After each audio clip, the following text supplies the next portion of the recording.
So welcome to day 65 of the cloud.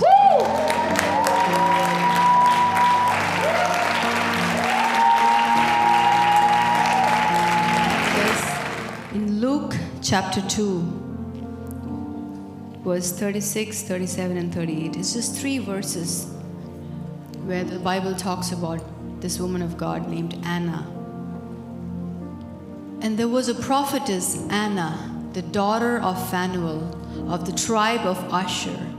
She was advanced in years, having lived with her husband 7 years from when she was a virgin. And then as a widow, until she was 84, she did not depart from the temple, worshiping with fasting and prayer night and day.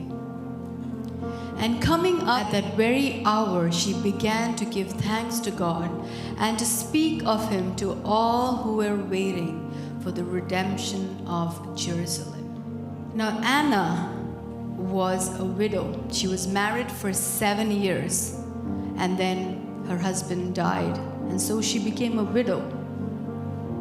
Now back in those days, a woman was very dependent on her husband. I'm sure she did not have a job. I'm sure she was not career oriented. She was independent. She was clearly dependent on her husband for survival. But here, something really tragic happened, where her husband passed away after 7 years.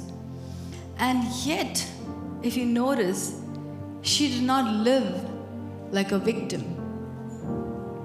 She, in fact, knew the key to survive, and that was by being in the presence of the Lord.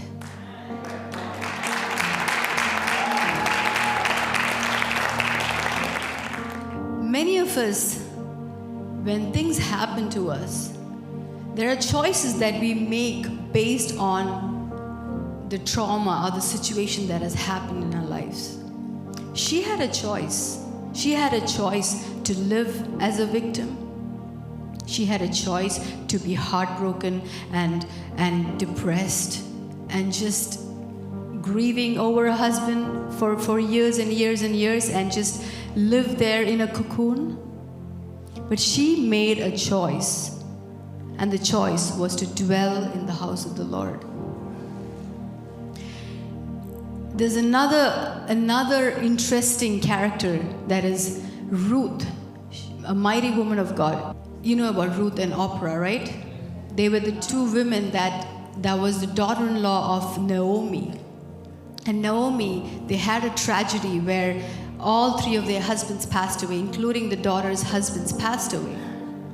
And Ruth and Oprah were given an option by their mother-in-law Naomi, saying, listen, I know your husbands have passed away. I don't expect you to come with me. I need you to go and find another husband and go live your life. So again, there were two women who made 2 different choices. One decided to go back to her past life. One decided to go back to where she came from. While the other, Ruth, she chose to stay with her husband's mother. And she said, where you go, I will go. Your God will be my God. And I'm not going to let you go. I'm going to come with you. Because she had an understanding. They both were exposed to this God. But yet, Ruth chose to stick with this God, the God of her husband and the God of her mother-in-law.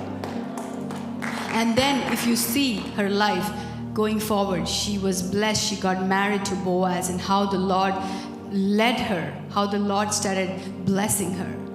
And the Bible does not mention about Oprah because that was the choice that she made. So many of our circumstances, many of our life situation, no matter what you've been through, there are choices that we can make that will determine our success and our failures.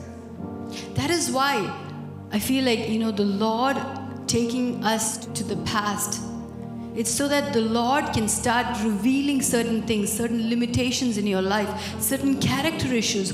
Why do you always go through rejection? Why do you always feel rejected?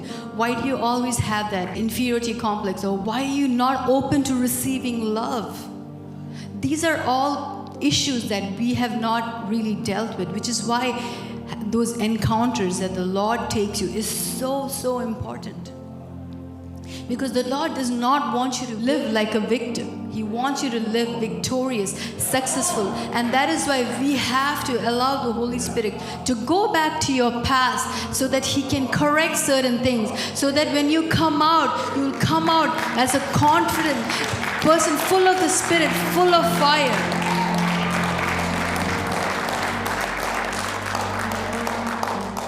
I'm telling you, just looking at this woman's life, Anna, like what a powerful woman, that she did not allow her situation to define her.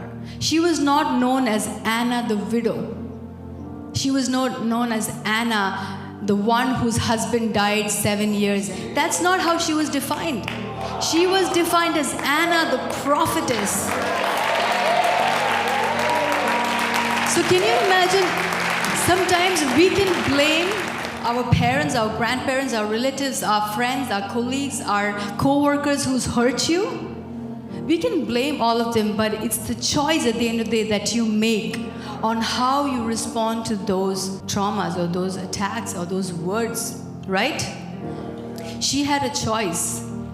She had a choice. And she was recorded in the Bible. So nobody can come to me telling that I've been going through these. I'm going to remind you about Anna the prophetess.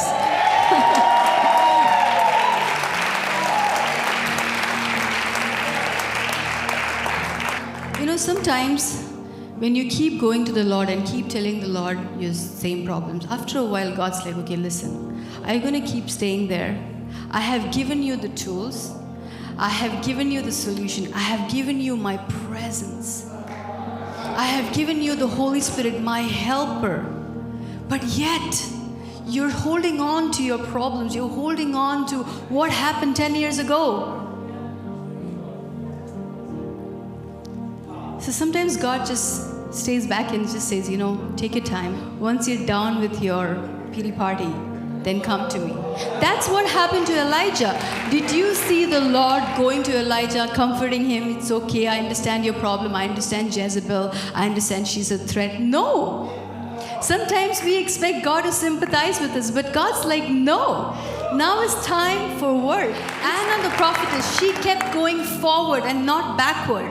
It's time to go. Let's go. Let's keep going.